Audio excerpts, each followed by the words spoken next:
Salut à tous les passionnés de foot, on se retrouve aujourd'hui pour faire le point sur les grosses actus du moment. On commence avec Lamine Yamal, le crack espagnol n'a pas froid aux yeux. Il a déclaré « Je ne rêve pas de gagner un seul ballon d'or mais plusieurs. Si je n'y parviens pas, c'est que je n'ai pas fait les choses correctement. » Une mentalité de champion à seulement 17 ans. Jack Grealish est élu joueur du mois d'août en Premier League.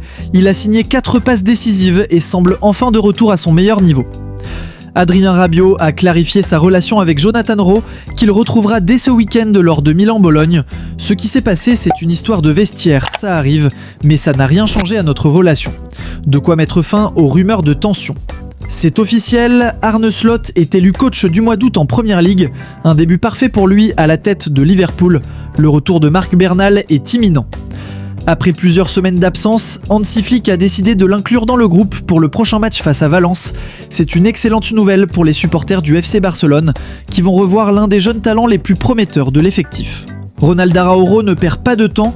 Après un vol de 24 heures en provenance du Chili, le défenseur uruguayen du Barça a atterri à Barcelone et au lieu de rentrer se reposer, il est allé directement de l'aéroport à la Ciutat Esportiva pour s'entraîner avec l'équipe. Un geste qui montre une fois de plus sa détermination et son professionnalisme. Le joueur veut être prêt au maximum pour aider le Barça alors que les prochains matchs s'annoncent décisifs. Araujo, toujours un exemple de sacrifice et d'engagement pour le club catalan. Le club catalan vient de sécuriser l'avenir d'un de ses jeunes talents. Landry Farré prolonge officiellement son contrat jusqu'au 30 juin 2028. Cette prolongation est un signal fort du Barça, qui continue de miser sur sa jeunesse et son projet à long terme. Farré incarne la nouvelle génération et s'inscrit pleinement dans la vision sportive de Hansi Flick. Les supporters peuvent être rassurés, le joueur reste culé pour les prochaines années. Michael Olise attire l'intérêt du Real Madrid et de Liverpool. Et attention, Kylian Mbappé en personne pousserait pour le voir débarquer à Madrid. Le Français réalise des prestations incroyables en Bundesliga, ce qui a tapé dans l'œil des dirigeants madrilènes et des Reds. Liverpool veut en faire un renfort majeur, mais du côté du Real, l'appui de Mbappé pourrait tout changer. L'Athletic Bilbao est en passe de réaliser un énorme coup, le retour d'Aymeric Laporte au club basque. Selon les informations officielles, Bilbao a négocié directement avec Al Nasser et même avec la FIFA pour faciliter ce transfert. Laporte, formé et révélé à l'Athletic, avait quitté le club en 2018 pour Manchester City avant de rejoindre l'Arabie Saoudite en 2023. Pour les supporters, c'est un véritable retour aux sources. Laporte connaît parfaitement l'identité et la philosophie du club, et son expérience internationale va renforcer considérablement la défense de l'équipe. Avec cette opération, l'Athletic Bilbao montre qu'il veut rester ambitieux en Liga et en Europe, en ramenant l'un de ses anciens piliers, Achraf Hakimi. Le latéral du PSG joue actuellement avec des douleurs et il assume totalement le risque de blessure. En privé, il a confié « Si je dois signer pour refaire une année comme celle qu'on vient de vivre, je le fais sans hésiter ». Un vrai guerrier qui place son équipe avant sa santé. Direction l'Angleterre maintenant. Fabrizio Romano confirme « Here we go ». Chelsea va recruter Emmanuel Emega en 2026. Le jeune attaquant signera un contrat de 7 ans jusqu'en 2033. Les Blues préparent clairement l'avenir et misent sur la jeunesse.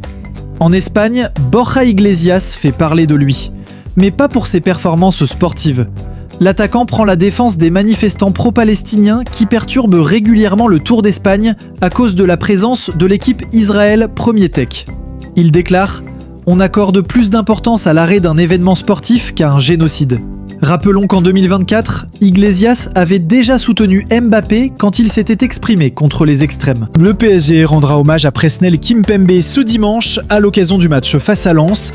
Un moment fort pour le Titi parisien, symbole du club. Samuel Umtiti, champion du monde 2018, semble se diriger vers la retraite à seulement 31 ans.